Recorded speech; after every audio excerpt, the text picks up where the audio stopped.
I want to give my view on the Tyson Jake Paul fight.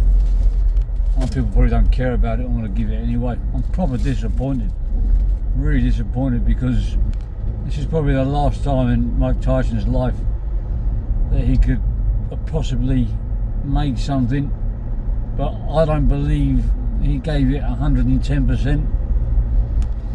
And I mean, we all knew it was going to be, we all suspected it was going to be an exhibition fight, but I believe that we're all watching in hope that Tyson was going to floor Jake Paul.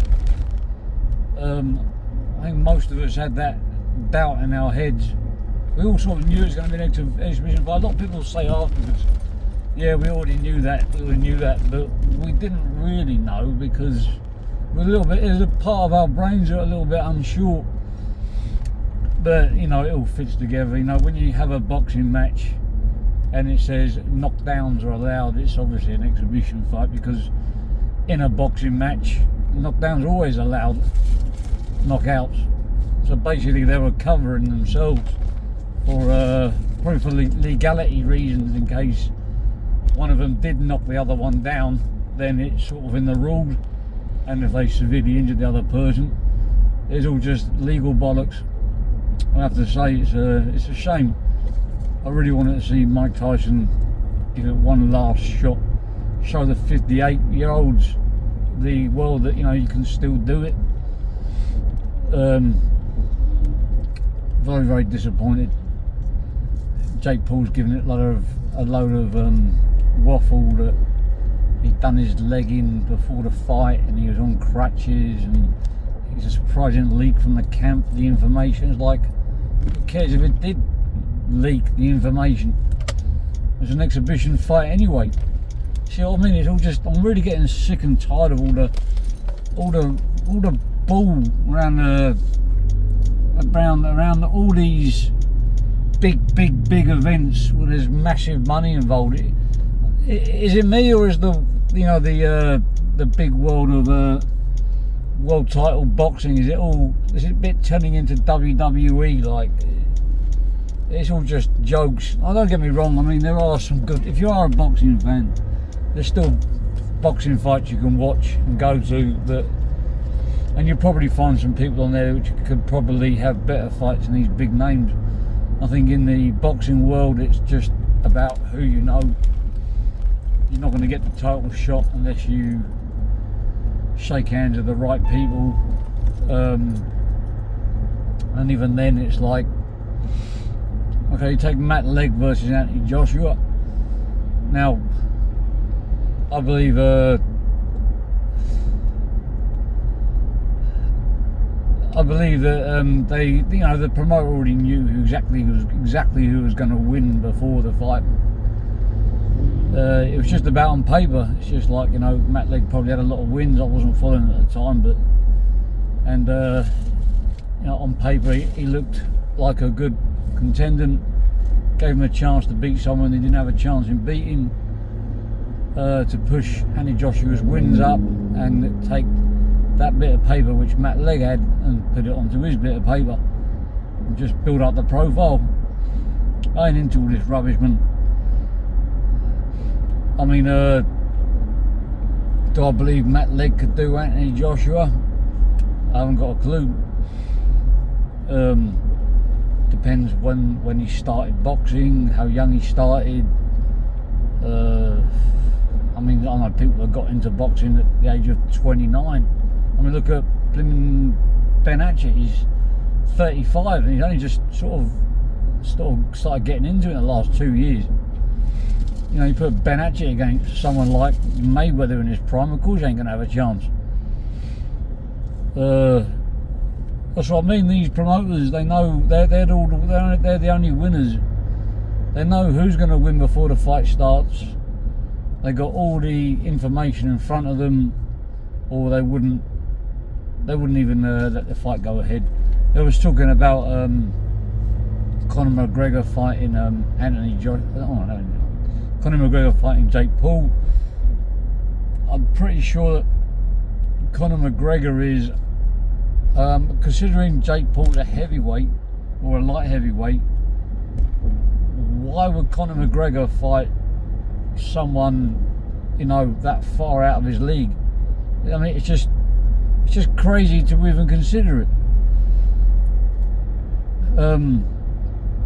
Plus, Conor McGregor, he's not a boxer. He's an all-rounded MMA fighter who's tried to adapt to boxing when he fought Mayweather, and it was quite fun. He was trying to hammer his head and stuff like that.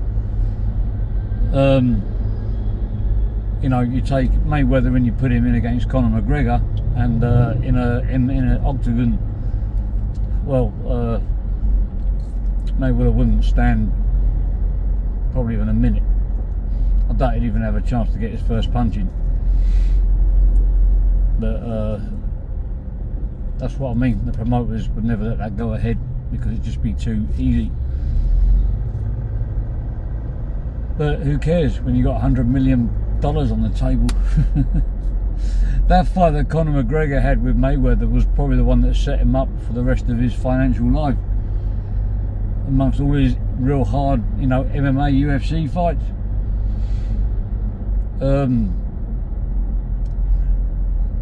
So for me, I'm going to be following the BKBFC because it's new. I know the whole boxing world, fight world is all staged to an extent. I mean, the fights are real for sure, but the problem is when there's money involved, it just takes away everything. That's why there's amateur boxing and white collar boxing. That might be more interesting. People that actually really want to win, not just because they're going to get a pay packet out of it, because they're there because they want to be there, you know. They're hungry for the for a medal or something like that, one that actually means something. No, I'm just disappointed. I watched the fight and then I went to an MMA lesson, and I was so disappointed that this MMA lesson is sparring only, and they push people to go extra hard, and because like my head was sort of down thinking about Mike Tyson, I was looking at him for encouragement, you know, like he really let me down. But then people say, what do you expect of an exhibition fight? Yeah, I know, but you know, it's hope. And I was just living in hope that he could, a 58-year-old man could put that 30-something-year-old man down. You know, but just disappointed, man, really disappointed. Hope can be a dangerous thing.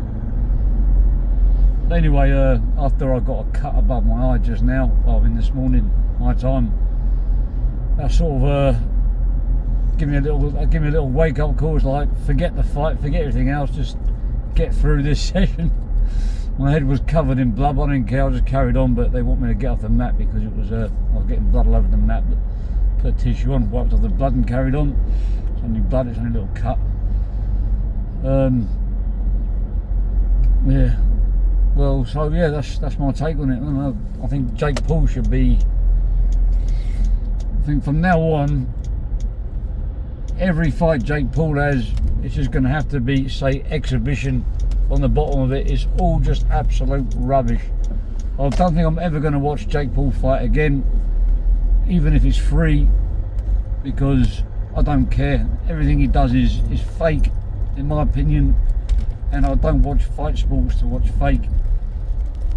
You know, there's people out there in the boxing world that have to work hard to earn their place up there, and he's taking the piss, in my opinion. And I think he should be trying to get youngsters and turn them into boxers and fighters and stuff like that. Maybe go into the promotion game.